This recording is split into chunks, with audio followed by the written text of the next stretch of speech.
నా ప్రియమైన బిడ్డ, ఈ రాత్రి నువ్వు విశ్రాంతి తీసుకోవడానికి సిద్ధమవుతున్నావు. నువ్వు రోజు పొడవునా ఏం ఎదుర్కొన్నావో, నీ మనసులో ఏమి జరుగుతుందో నాకు తెలుసు.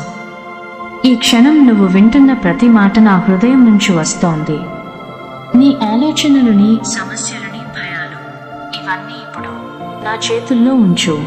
నువ్వు నన్ను నమ్మి నీ తల దించుకుని నిద్రలోకి జారిపో. నేను నీ పక్కనే ఉంటాను.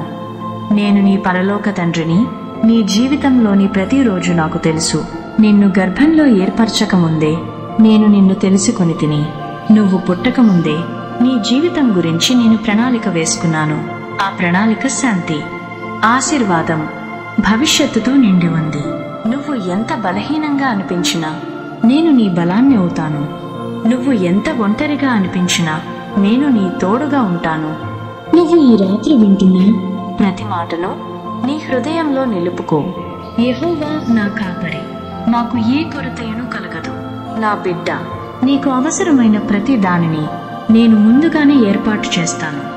నువ్వు అడగక ముందే నీ అవసరాన్ని నేను తెలుసుకుంటాను. నువ్వు కన్నీరు పెట్టకముందే నీ బాధను నేను గుర్తిస్తాను. నా కరుణ శాశ్వతమైనది. నా దయ ప్రతి ఉదయం కొత్తదై ఉంటుంది. ఒకసారి ఒక చిన్న పిల్లవాడు రాత్రి భయపడి లేచాడు. బయట గాలి బలంగా వీచింది. మెరుపులు, గర్జనలు వినిపించాయి. ఆ పిల్లవాడు భయంతో తన తండ్రి గదికి పరుగెత్తి వెళ్ళాడు.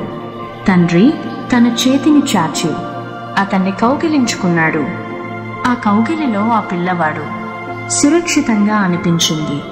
అలాగే నా బిడ్డ, నువ్వు భయపడినప్పుడు, కంగారు పడ్డప్పుడు నన్ను ఆశ్రయించు.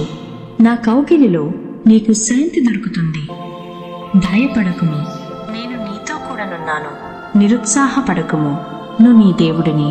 నేను నిన్ను బలపరుస్తాను, నీకు సహాయం చేస్తాను. నా నీతిమంతమైన కుడి చేతితో నిన్ను నిలబెడతాను.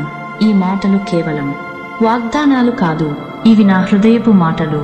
నువ్వు ఈ రాత్రి నిద్రపోయే వరకు నేను నీ పక్కనే కూర్చుంటాను. నువ్వు శ్వాస తీసుకుంటున్న ప్రతి క్షణం, నీ గుండె కొట్టుకునే ప్రతి తాకిడి, ఇవన్నీ నా నియంత్రణలో ఉన్నాయి. నీ జీవితంలో కొన్నిసార్లు నువ్వు తారసపడే చీకట్లు, సవాళ్లు నిన్ను కదిలించవచ్చు. కానీ ఆ చీకటిలో కూడా నేను నీతోనే ఉంటాను.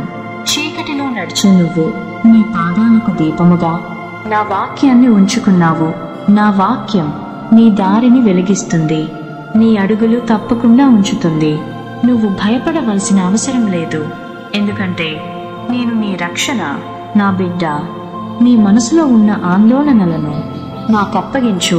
నువ్వు ఎంతగా ప్రయత్నించినా కొన్ని విషయాలు నీ నియంత్రణలో ఉండవు, కానీ నేను అన్నిటినీ నియంత్రించగలను. నేను సృష్టికర్తను.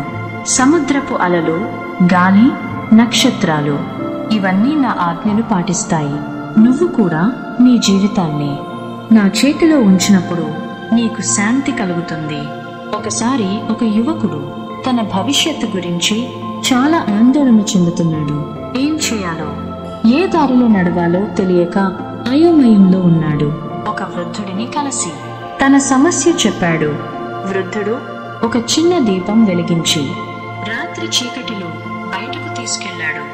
ఆ దీపం కేవలం కొన్ని అడుగుల దూరం మాత్రమే చూపించింది. వృద్ధుడు చెప్పాడు, ఈ వెలుగుతో ఒకేసారి కొన్ని అడుగులు మాత్రమే చూడగలవు, కానీ ఆ వెలుగును అనుసరించు. చివరికి నీ గమ్యం చేరుకుంటావు. నా బిడ్డ, నేను నీ దారిలో ఆ వెలుగును అవుతాను. ఒకేసారి మొత్తం దారి చూపకపోయినా నీకు సరిపడే వెలుగును ప్రతి అడుగులో ఇస్తాను.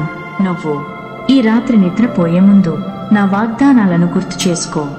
నేను నిన్ను ఎప్పటికీ విడువను, నిర్లక్ష్యం చేయను. నేను నీ కాపరి, నీ రక్షకుడు, నీ తండ్రి. నువ్వు నన్ను పిలిచినప్పుడు నేను వింటాను. నువ్వు ఏడ్చినప్పుడు నా హృదయం కదిలిపోతుంది. నువ్వు సంతోషించినప్పుడు నేను ఆనందిస్తాను. నా బిడ్డ, ఈ రాత్రి నీ ఆత్మలో శాంతి కలుగుతున్నట్టు అనిపిస్తుందా? అది నేను నీ పక్కనే ఉన్నందువల్లే. నువ్వు పడుకునే మంచం నా ఆశీర్వాదంతో కప్పబడి ఉంది. నీ గది నా సాన్నిధ్యంతో నిండి ఉంది. నీ శ్వాసలో నా జీవం ఉంది. నువ్వు కళ్ళు మూసుకుంటే నీ కలలు నా రక్షణలో సురక్షితంగా ఉంటాయి.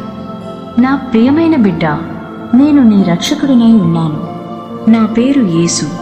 నేను నీ కోసం ఈ లోకానికి వచ్చాను. నీ పాపాల బరువును నేను మోయాలని నిర్ణయించుకున్నాను. నువ్వు శాశ్వత జీవం పొందడానికి నేను నా ప్రాణాన్ని త్యాగం చేశాను. నేను శిలువపై నా చేతులను చాచినప్పుడు అది నిన్ను నిత్యం ఆలింగనం చేయడానికి తెరిచిన చేతులే.